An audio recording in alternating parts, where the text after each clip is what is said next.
Hello friends, स्वागत है आपका मीनू सिंह की क्लासेस में। मैं आपकी होस्ट एंड दोस्त मीनू सिंह लेकर आ गई हूँ नया वीडियो। और आज हम बात करेंगे झारखंड जीके के सिलेबस को लेकर, जो कि आपके पीटी और मेंस में पूछे जाते हैं।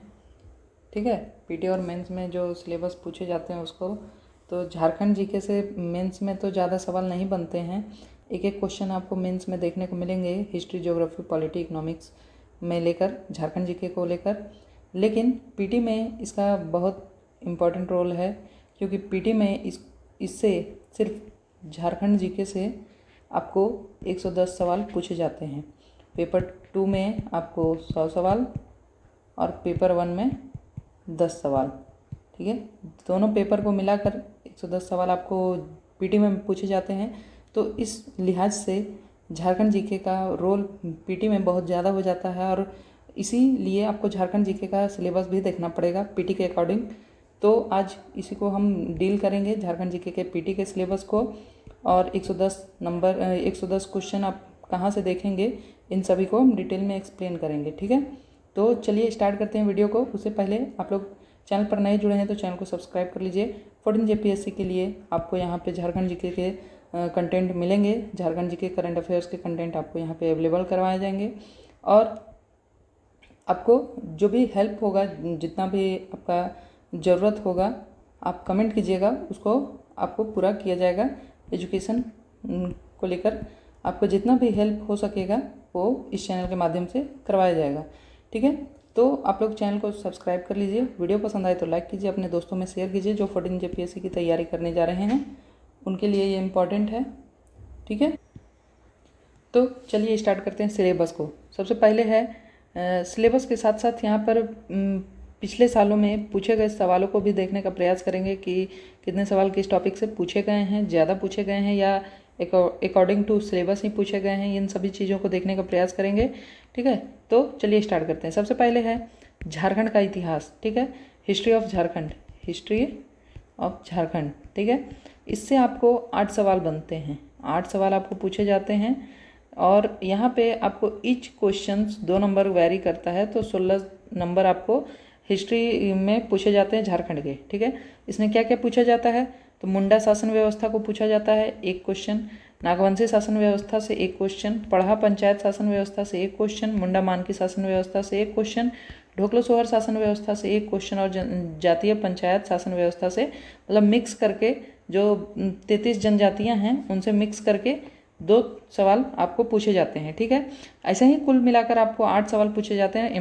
इम्पॉर्टेंट जो जनजातियां हैं उनसे स्पेशली आपको पूछे जाते हैं, और ओवरऑल में आपको 2-3 सवाल पूछ लिए जाते हैं। ठीक है, तो इसमें हम देखने का प्रयास करते हैं कि कौन कौन से सवाल किस किस ईयर में पूछे गए हैं, किसको किस ईयर में छोड़ दिया गया है, इन सभी में या सभी से पूछे ही गए हैं ऑलमोस्ट।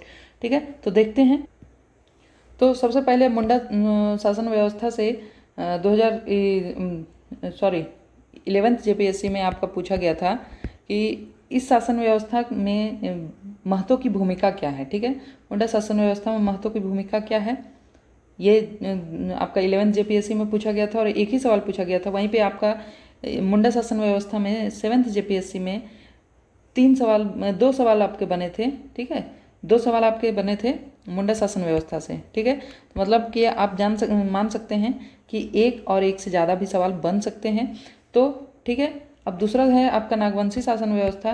तो नागवंशी शासन व्यवस्था से आपका क्या पूछा गया था 11th जेपीएससी में, तो नागवंशी शासन व्यवस्था से संबंधित कौन सा कथन सत्य है, इसके बारे में पूछा गया था 11th जेपीएससी में। तो इससे भी 1 सवाल बने ही थे। ठीक है, तो इसको भी आप मान के चल सकते हैं कि हमको अच्छे से पढ़ना है, और बाकी सभी में 1-1 सवाल बने थे। तो क्योंकि इसको आप डिटेल में पढ़िएगा तो आपको हेल्प होगा। ठीक है, डिटेल में पढ़िएगा तो हेल्प होगा, इसलिए मैं इसका जो सिलेबस है उसके साथ क्वेश्चन भी आपको बताते चली जा रही हूँ कि इम्पॉर्टेंट है। जो आपको टॉपिक दिए गए हैं उससे सवाल बनते ही बनते हैं, आउट ऑफ सिलेबस नहीं जाते हैं। ठीक है, वहीं पे आपका पूछा गया था पढ़ा पंचायत शासन व्यवस्था में, उरांव शासन व्यवस्था में गांव का प्रधान कौन होता है, मतलब इसके सिस्टम मैनेजमेंट सिस्टम से सवाल पूछे जाते थे। ठीक है, सिस्टम से आपको पूछे जाते थे, इनके व्यवस्था क्या है, इनके सिस्टम में हेड को क्या बोला जाता है, इस तरह के सवाल आपके बनते हैं। तो ये आपका पढ़ा शासन व्यवस्था में हो गया कि उरांव जनजाति के गांव के प्रधान को क्या कहा जाता था। ठीक है, अब आपका हो गया मांझी परगना। ठीक है, जो कि मैंने यहाँ पे नहीं रखा, वहाँ पे भी एक सवाल आपको पूछे जाते हैं मांझी परगना शासन व्यवस्था से। तो उसमें आपको पूछा था कि मांझी परगना शासन व्यवस्था में उप प्रधान कौन होता है। ठीक है, ये सवाल आपका पूछा गया था। और मुंडा मानकी शासन व्यवस्था में आपका पूछा गया था कि कौन सा कथन सही नहीं है। ठीक है, कौन सा कथन गलत है, ये सवाल आपका पूछा गया था मुंडा मानकी शासन व्यवस्था में। ढोकलू सोहर शासन व्यवस्था में आपके सवाल पूछे गए थे कि करटाहा का संबंध निम्न में से किस जनजाति से है। तो करटाहा का संबंध किससे है वो आप पढ़ोगे तभी आपको पता चलेगा। इस तरह से सवाल आपके बने थे। जातीय पंचायत शासन व्यवस्था से 2 सवाल पूछे जाते हैं। तो इसमें आपके क्या पूछे गए थे, तो जनजातीय पंचायत के मुखिया का नाम क्या है। ठीक है, और पहाड़िया जनजाति व्यवस्था में गांव के प्रमुख को क्या कहा जाता है। ये 2 सवाल बने थे जनजातीय पंचायत शासन व्यवस्था से। ठीक है, इसमें मैंने मुंडा मांझी परगना को छोड़ दिया था, तो ये एक क्वेश्चन उससे आता ही है, तो उसको भी हम कर लेंगे जब डिटेल में पढ़ेंगे तो। ठीक है, तो ये आपका झारखंड का इतिहास हमने क्लियर कर लिया। अब चलिए आगे देखते हैं। आगे है आपका झारखंड का आंदोलन। झारखंड के आंदोलन से 7 सवाल पूछे जाते हैं। इनमें से है झारखंड के सद्दान, झारखंड के आदिवासी, स्वतंत्रता सेनानी, झारखंड के विभूति और झारखंड के आंदोलन एवं राज्य गठन से 2 सवाल। ठीक है, झारखंड के विभूति से 2 सवाल, झारखंड के राज्य गठन से 2 सवाल और बाकी से एक एक सवाल। यहाँ पे सद्दान को कभी पूछा जाता है, कभी नहीं पूछा जाता है। तो क्योंकि हम 11th जेपीएससी को देख रहे हैं, तो 11th जेपीएससी में सद्दान को नहीं पूछा गया था, लेकिन 11th जेपीएससी को छोड़कर 7th जेपीएससी और 6th जेपीएससी में कंटिन्यू सद्दान से एक एक सवाल बने थे। तो इसको इग्नोर नहीं किया जा सकता है कि सवाल नहीं बनते हैं। ठीक है, उसके बाद आपका आ जाता है झारखंड के आदिवासी। झारखंड के आदिवासी से पूछे ही जाते हैं, क्योंकि झारखंड के आदिवासी में 33 जनजातियाँ यहाँ पे हैं, 33 जनजातियाँ हैं। आप कमेंट करके बताइएगा कि सबसे नई जनजाति कौन सी जुड़ी है। सबसे नई जनजाति, ठीक है, सबसे नई जनजाति कौन जुड़ी है, ये आप कमेंट करके बताइएगा। और इससे पहले 32 जनजातियाँ थीं, लेकिन अब 33 जनजातियाँ हैं। तो 33 जनजातियों से आपको सवाल बनते ही बनते हैं। ठीक है, और इनके भाषाओं को लेकर सवाल बनते हैं, इनके रहन सहन को लेकर सवाल बनते हैं। तो इस तरह के सवाल बनते ही बनते हैं। अब इसमें आपको 11th जेपीएससी में आंदोलन से क्या पूछा था, तो जनजाति में विवाह जब होता है तो माँ के गोत्र में कितनी पीढ़ी तक विवाह वर्जित है। ठीक है, ये सवाल आपका पूछा गया था झारखंड के आदिवासी से, एक सवाल। ठीक है, और हर एक साल इससे सवाल पूछे ही जाते हैं। आदिवासी मोस्ट इंपॉर्टेंट हैं, तो आपको करना ही करना है। स्वतंत्रता सेनानी में से आपको पूछा गया था कि झारखंड का कौन सा जिला बिरसा आंदोलन का मुख्य केंद्र था। बिरसा आंदोलन हुआ था, उसका मुख्य केंद्र कौन था और उसके आंदोलन करता कौन थे, तो बिरसा मुंडा स्वयं थे। भगवान बिरसा मुंडा, ठीक है, मुंडा स्वयं थे इसके नेतृत्वकर्ता। और ये किस क्षेत्र में मुख्य केंद्र बना था, उसके बारे में सवाल पूछा गया था 11th जेपीएससी में। और जतरा ताना भगत ने किस वर्ष शुद्धि आंदोलन की शुरुआत की थी, ये सवाल भी था आपका जेपीएससी 11th में। तो झारखंड के स्वतंत्रता सेनानी में 2 सवाल थे और सद्दान से हट गया था। तो कुल मिलाकर आपको ओवरऑल 7 सवाल पूछे ही जाएंगे। तो जो टॉपिक्स हैं उसको आपको हर एक को करना है, स्किप किसी को नहीं करना है। किसी से 1 सवाल तो किसी से 2 सवाल पूछे जा सकते हैं, इसमें कोई दिक्कत वाली बात नहीं है। ठीक है, तो चलिए आगे देखते हैं। झारखंड की विभूति 2 हैं। तो झारखंड की विभूतियों में पूछा गया था कि जो जयपाल सिंह मुंडा के कप्तानी में 1928 के ओलंपिक में कौन सा पदक प्राप्त हुआ था भारत को। तो उस टाइम कौन सा पदक प्राप्त हुआ था, गोल्ड प्राप्त हुआ था हॉकी में। ये हॉकी प्लेयर थे, तो और वो टीम के कप्तान भी थे। तो ये सवाल आप जयपाल सिंह मुंडा के बारे में देखिएगा तो आपको जानकारी मिल ही जाएगी। तो झारखंड की विभूतियों में से सवाल पूछा गया था। इस टाइप के सवाल आपके आते हैं। ईसाई मशीनरियों के प्रभाव में झारखंड के आदिवासियों का ईसाई धर्म में परिवर्तन का विरोध किया था। ठीक है, झारखंड की किस विभूति ने इसका विरोध किया था, ये सवाल था आपका। 2 सवाल आपके झारखंड विभूति से हो गए। ठीक है, तो चलिए अब देखते हैं झारखंड के राज्य आंदोलन से जो सवाल पूछे जाते थे, तो वो कौन कौन से आपके 2 सवाल बने थे। तो छोटा नागपुर कैथोलिक सभा के प्रथम अध्यक्ष कौन थे, पहला सवाल। और दूसरा सवाल था झारखंड क्षेत्र स्वशासी परिषद के गठन का विचार कब हुआ था। ठीक है, तो ये 2 सवाल थे आपके झारखंड के आंदोलन और राज्य गठन से। क्लियर। तो हमने दूसरा टॉपिक भी देख लिया, झारखंड के आंदोलन के सारे 7 सवाल कहाँ से पूछे गए थे। सद्दाम से नहीं पूछे गए, तो वहीं पे स्वतंत्रता सेनानी से 2 सवाल ले लिए गए। तो इस तरह से करके आपको सवाल बनते हैं। ठीक है, तो आपको समझ में आ रहा होगा कि टॉपिक किस तरह से जाता है। अब हम लोग ज़्यादा डिटेल ना करते हुए सिलेबस को देख लेते हैं, और इसका मैं PYQ, ठीक है, इसका PYQ मैं आपके बीच लाऊंगी। आप लोग वीडियो को लाइक कीजिए और चैनल को सब्सक्राइब जरूर कर लीजिए। हर एक अपडेट आपको JPSC से रिलेटेड मिलेंगे, और आपको स्टडी में जो भी हेल्प होगा, सेल्फ स्टडी आप लोग कर रहे हैं तो सेल्फ स्टडी में आपको जो भी हेल्प चाहिए होगा आप कमेंट कीजिएगा, उसका हेल्प किया जाएगा, उस पर वीडियो ले आया जाएगा, ताकि आप लोग आराम से स्टडी कर सकें। और कहीं पे आपने कोचिंग ज्वाइन किया है तो भी कोई बात नहीं है, आप MCQ ज़्यादा से ज़्यादा देने का प्रयास कीजिएगा। मैंने पेपर 1 के लिए डिटेल में वीडियो अपलोड कर दिया है।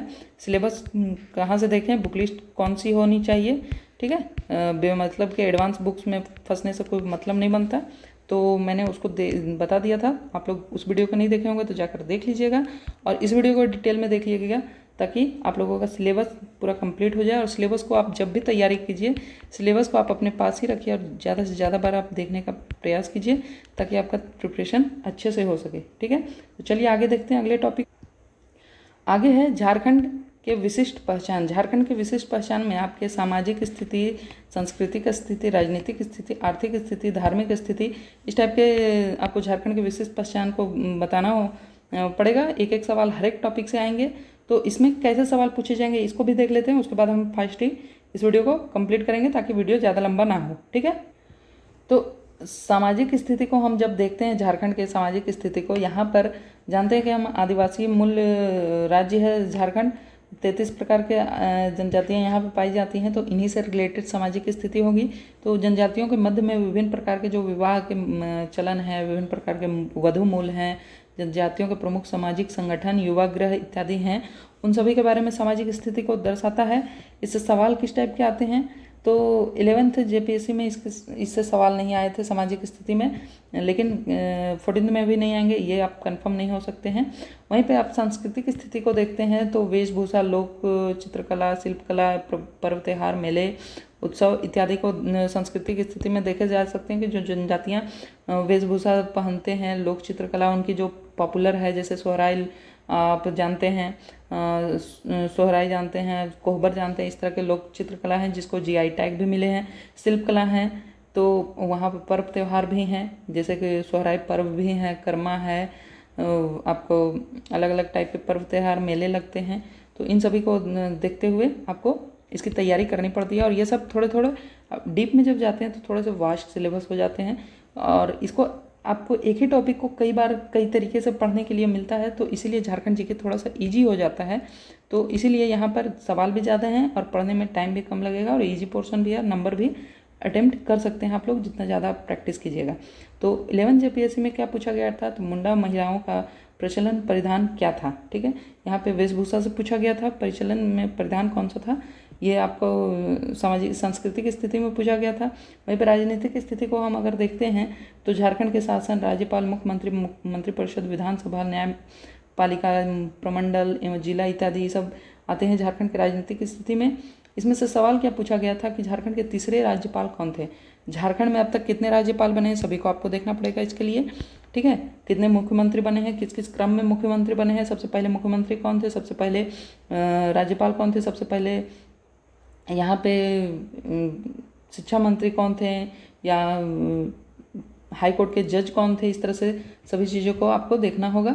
ठीक है, दूसरा सवाल था बाबूलाल मरांडी, ये आपका 6th JPSC में पूछा गया था। बाबूलाल मरांडी झारखंड के मुख्यमंत्री पद संभालते हैं, कौन से जिले को उपराजधानी के रूप में विकसित करने का ऐलान किया था। जब बाबूलाल मरांडी जी ने मुख्यमंत्री पद को संभाला था, तो ये 6th JPSC का था। ठीक है, इसको इग्नोर कीजिए। 11th JPSC में आपका एक ही सवाल था। ठीक है, अब झारखंड की आर्थिक स्थिति को हम देखते हैं, तो खनिज संसाधन, जल संसाधन, वन संसाधन, परिवहन, संचार, जनगणना, आपका बजट, यहाँ पर देख लेते हैं, वन जो सर्वेक्षण होता है वो सब देख लेते हैं। ठीक है। तो यहाँ पर आपको 11 JPSC में जनसंख्या की दृष्टि से जनगणना से सवाल पूछे गए थे, सबसे बड़ा जिला कौन है, ठीक है। तो आपको सेंसस देखना पड़ेगा 2011 का, ठीक है, आर्थिक स्थिति में। और धार्मिक स्थिति में अगर हम जाकर देखते हैं तो यहाँ पर सबसे ज़्यादा कौन सा धर्म यहाँ पर प्रचलन में है, हिंदू धर्म है, इस्लाम धर्म है, शरणा धर्म है, ईसाई धर्म है, बुद्ध धर्म है, जैन धर्म है। तो ये सभी सवाल धार्मिक परिचलन से पूछे जाते हैं, ठीक है। अब ये पांचों देख लिए हम लोग कि क्या कैसे सवाल बनते हैं, ठीक है। अब आगे देखते हैं। आगे है आपका झारखंड का लोक साहित्य, नृत्य, संगीत, वाद्य यंत्र, दार्शनिक स्थल एवं आदिवासी संस्कृति, ठीक है। इससे आपको 5 सवाल पूछे जाते हैं और पांचों जो टॉपिक हैं आपके लोक साहित्य, नृत्य, संगीत, वाद्य यंत्र, दार्शनिक स्थल और आदिवासी संस्कृति, इनमें कोई छोटे टॉपिक नहीं है कि एक लाइन 2 लाइन का इस तरह का टॉपिक है। ये सब अपने आप में बहुत अच्छे अच्छे टॉपिक्स हैं, ठीक है। सवाल किस प्रकार के पूछे जाते हैं, तो निम्न नृत्यों में से कौन सा सरहुल के समय पर आयोजित किया जाता है, ऐसा कौन सा नृत्य है जो सरहुल के समय में आयोजित किया जाता है। यहाँ से एक सवाल पूछ लिया गया नृत्य से, ठीक है। और संगीत और वाद्य यंत्र से आपको पूछा गया था कि सामान्यतः विवाह के अवसर पर गाया जाने वाला एक लोक संगीत क्या है, ठीक है। ऑप्शन के अकॉर्डिंग आंसर देना था, ठीक है। तो ये आपका संगीत से पूछ लिया गया। इसी तरह से सभी से एक एक सवाल आपको पूछ लिए जाते हैं, कभी वाद्य यंत्र से, नृत्य से, संगीत से, दार्शनिक स्थल से, ठीक है, लोक साहित्य से, ये सभी से आपको 5 सवाल पूछ लिए जाते हैं। वहीं पे फिर आपको देखा जाता है झारखंड का साहित्य और साहित्यकार। साहित्य और साहित्यकार एक बहुत चैलेंजिंग टॉपिक है, इसको आपको बार बार रिवाइज़ करना पड़ेगा, बार बार रिवाइज़ करना पड़ेगा। आप जिस टाइम से JPSC की तैयारी में लगिएगा उस टाइम से आपको हर एक बार साहित्य और साहित्यकार को रिवाइज़ करना पड़ेगा, तभी आप इसमें अप टू डेट रहिएगा। न्यू प्लस ओल्ड दोनों को आप एक साथ कर पाइएगा। अगर आपने रिवीजन एक बार भी छोड़ दिया तो फिर आप पीछे हो जाइएगा। साहित्य और साहित्यकार बहुत ही टफ टॉपिक इसमें माना जाता है, लेकिन आप जब बार बार पढ़िएगा तो इसको ईजी भी माना जाता है, ठीक है। इसमें आपको क्षेत्रीय भाषाओं के साहित्य को ध्यान में रखना होगा, उनके साहित्यकार को ध्यान में रखना होगा, झारखंड के क्षेत्रीय भाषाओं के पत्र पत्रिकाएँ ध्यान में रखनी होगी, साहित्यों के रचनाकार को ध्यान में रखना पड़ेगा। उपन्यास हैं, नाटक हैं, विभिन्न पुस्तकें हैं जो न्यू अपडेटेड न्यू लॉन्च हुई हैं और जो मोस्ट पॉपुलर हुए हैं, जो अवार्डेड हैं, इन सभी को आपको देखना पड़ेगा, ठीक है। तो इससे आपको 11th JPSC में क्या पूछा गया था, तो नागपुरी के प्रथम ज्ञान कवि कौन थे, ठीक है, ये नागपुरी भाषा से पूछा गया था। वहीं पे एक और सवाल था 1886 में भीमराव सोलंकी ने शीर्ष व्याकरण ग्रंथ बनारस से प्रकाशित कराया था। कौन सा शीर्षक था जो बनारस ग्रंथ के व्याकरण ग्रंथ के बनारस से प्रकाशित करवाया था।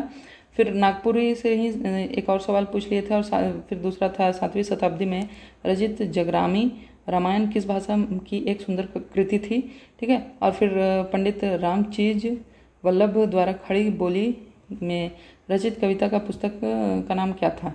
इस तरह से 5 सवाल आपको साहित्य और साहित्यकार से डायरेक्ट पूछ लिए थे, ठीक है। तो इससे आपको डायरेक्ट ही पूछे जाते हैं, हर एक भाषा से आपको पढ़ना पड़ेगा और बार बार रिवाइज भी करना पड़ेगा, ठीक है।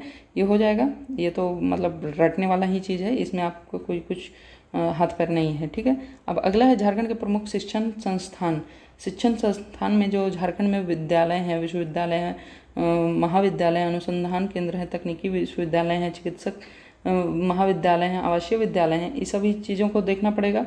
तो क्वेश्चन किस प्रकार से आता है, प्रारंभ में सतकोलंबा कॉलेज जो हजारीबाग में है, हजारीबाग किस नाम से जाना जाता था। सतकोलंबा कॉलेज हजारीबाग को किस नाम से जाना जाता है स्टार्टिंग में। उसके बाद दूसरा था झारखंड के नेतरहाट आवासीय विद्यालय से संबंध में निम्न पर विचार करें। कुछ ऑप्शन आपको दिए गए थे, उस पर विचार करना था, ठीक है। निम्न में से किस तिथि को इंडियन स्कूल का माइंस धनबाद की स्थापना हुई थी। ISM के बारे में पूछा गया था, ISM कब इस्टेब्लिश हुई थी और इसको IIT का दर्जा कब मिला था। ये 2 मोस्ट पॉपुलर सवाल हैं JPSC के, ठीक है।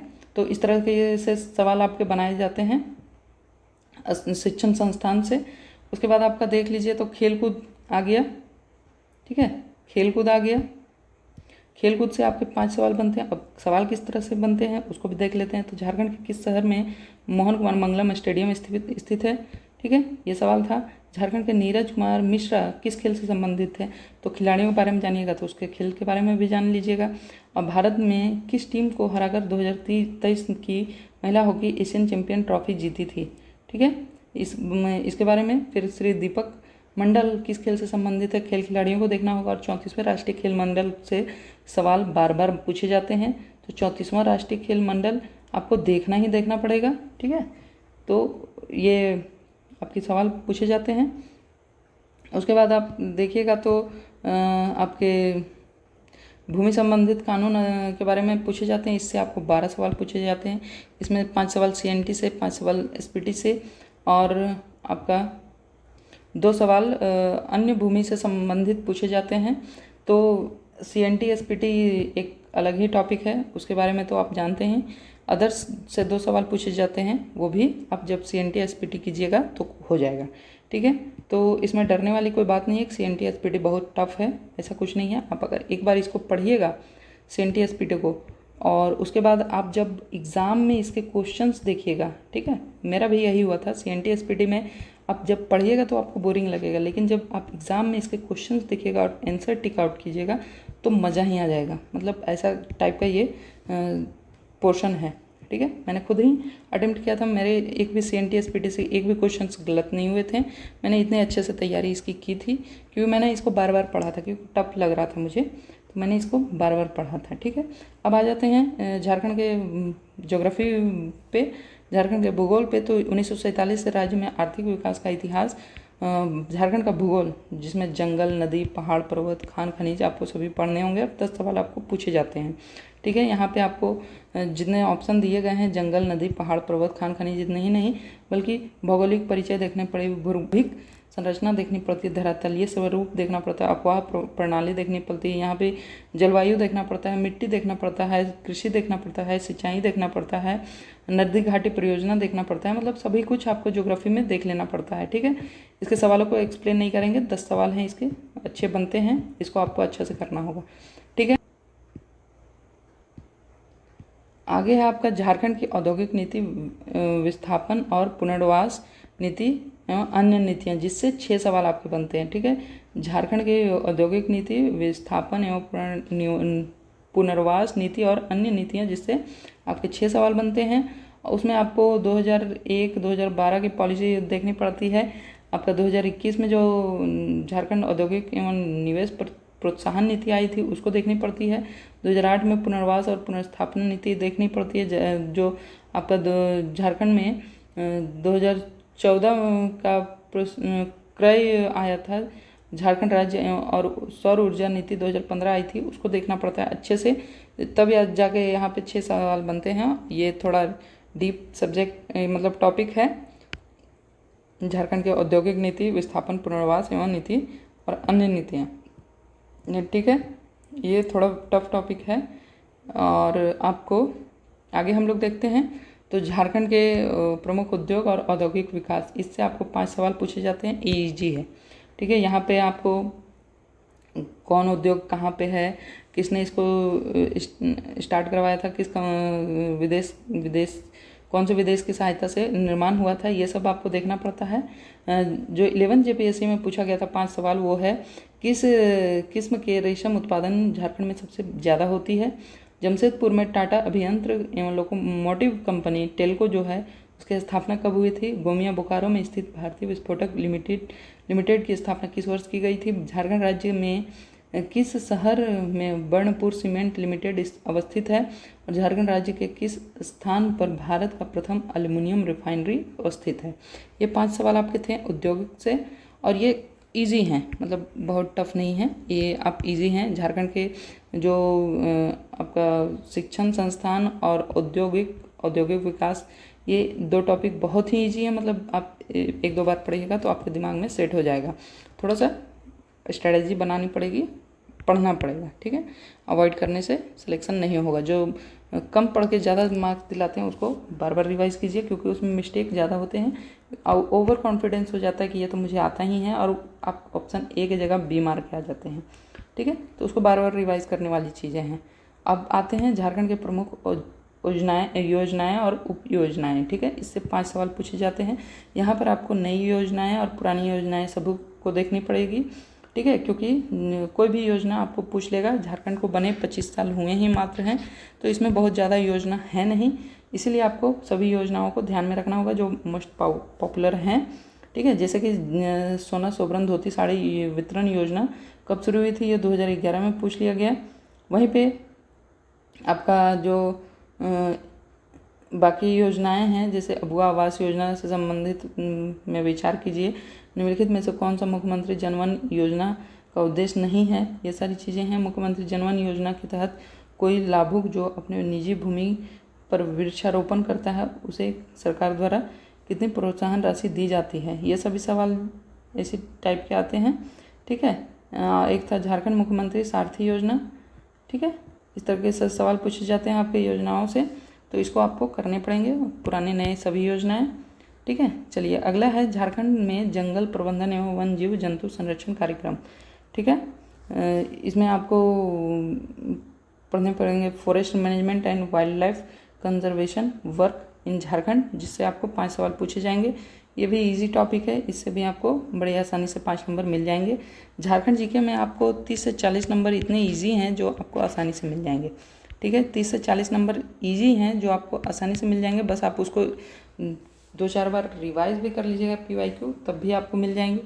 लेकिन कुछ क्वेश्चन ऐसे हैं जिसको आपको 50 नंबर के लिए बढ़ा के पढ़ना पड़ेगा, तो मतलब कि कुल 80-90 नंबर आप झारखंड में आसानी से 2-3 महीने में पढ़ के ला सकते हैं। ठीक है, तो चलिए आगे देखते हैं हम लोग आगे क्या है। अगला है आपका झारखंड राज्य के पर्यावरण संबंधित तथ्य हो रहे पर्यावरण परिवर्तन और उनके अपशमन एवं अनुकूलन संबंधित। ठीक है, तो इन्वायरमेंटल फैक्ट्स ऑफ झारखंड हमको देखना पड़ेगा। तो 7 सवाल पूछे जाएंगे। ठीक है, इन्वायरमेंटल फैक्ट्स ऑफ झारखंड से आपको 7 सवाल पूछे जाएंगे। मिटिगेशन एंड अडेप्टेशन से 7 सवाल आपके पूछे जाएंगे, जहाँ पे प्रदूषण, जलवायु परिवर्तन, जैव विविधता, झारखंड में समस्याओं के समाधान के लिए किए जा रहे उपाय इत्यादि को इंक्लूड किया गया है।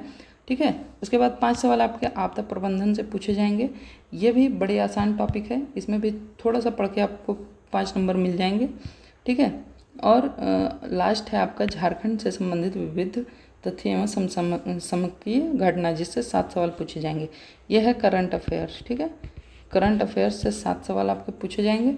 और करंट अफेयर्स से 7 सवाल कैसे पूछे गए हैं इसको एक बार हम देख लेते हैं। ठीक है, करंट अफेयर्स के 7 सवाल को एक बार देख लेते हैं हम, तो फिर क्लियर हो जाएगा। ठीक है, तो जो इसमें आपको समसामयिकी जो होता है उसमें सबसे प्रथम बड़ा, छोटा, लंबा, ऊंचा, व्यक्तियों के उपनाम, स्थान के उपनाम, प्रमुख ऑपरेशन, मिशन, ये सारी चीज़ें आपके मिसलेनियस में होते हैं और बाकी करंट अफेयर्स होते हैं। ठीक है, तो इस तरह से करके आपके 7 सवाल बन जाते हैं यहाँ पे। और अब हम देखते हैं कि टोटल हमने 100 क्वेश्चंस को डिस्कस किया, क्वेश्चन को भी हम देखने का प्रयास किया और हम PYQ टॉपिक वाइज आपका लेके आएंगे। ठीक है, PYQ टॉपिक वाइज लेकर आएंगे, तो आप लोग तैयार रहिएगा और कमेंट कीजिएगा कि आपको टॉपिक वाइज PYQ चाहिए कि नहीं चाहिए। ठीक है, तो ये आपका रहा टोटल 100 क्वेश्चंस और 10 क्वेश्चन जो है वो पेपर 1 में रहता है। टोटल 110 क्वेश्चंस के लिए आपको झारखंड जीके को पढ़ना है। ठीक है, तो झारखंड जीके को पढ़ने के लिए आपको मैक्सिमम 3 मंथ्स की ज़रूरत होती है। लेकिन जब आप 14 JPSC को टारगेट कर रहे हैं तो आप पहले मेंस को फोकस कीजिए, क्योंकि पीटी निकलने के बाद मेंस ही करना है और मेंस में अगर समय कम मिलता है तो आपको पीटी निकालने से कोई फ़ायदा नहीं होगा। पीटी के लिए आपको पेपर 1 का सिलेबस चाहिए, जो कि आप डिटेल में जाकर पेपर 1 का सिलेबस देख सकते हैं। और अगर आपको चाहिए तो मेरे टेलीग्राम जाकर ज्वाइन कीजिएगा, वहाँ पे मैंने पेपर 1 का सिलेबस दिया भी है और फिर से अगर अपलोड करना होगा तो फिर से अपलोड कर देंगे। आप लोग एक बार कमेंट कीजिएगा। ठीक है, टेलीग्राम जाकर ज्वाइन कर लीजिए और स्टडी अपनी स्टार्ट कर दीजिए। कभी भी वैकेंसी आए आपका इतना प्रिपरेशन रहना चाहिए कि पीटी आपकी निकल जाए और मेंस के लिए आप आंसर राइटिंग स्टार्ट कर दें। ठीक है, तो चलिए आज का वीडियो इतना ही। आप कोशिश करेंगे अगला वीडियो कौन सा आता है और मंडे से आपका क्लासेस बिल्कुल अपलोड होने लगेंगे। तो तो चैनल को सब्सक्राइब कर लीजिए। वीडियो पसंद आए तो लाइक कीजिए, अपने दोस्तों में शेयर कीजिए, और कोई भी डाउट हो, कोई भी क्वायरी हो तो आप कमेंट कीजिए। ठीक है, मिलते हैं नेक्स्ट वीडियो में। तब तक के लिए जय हिंद, जय भारत, थैंक यू।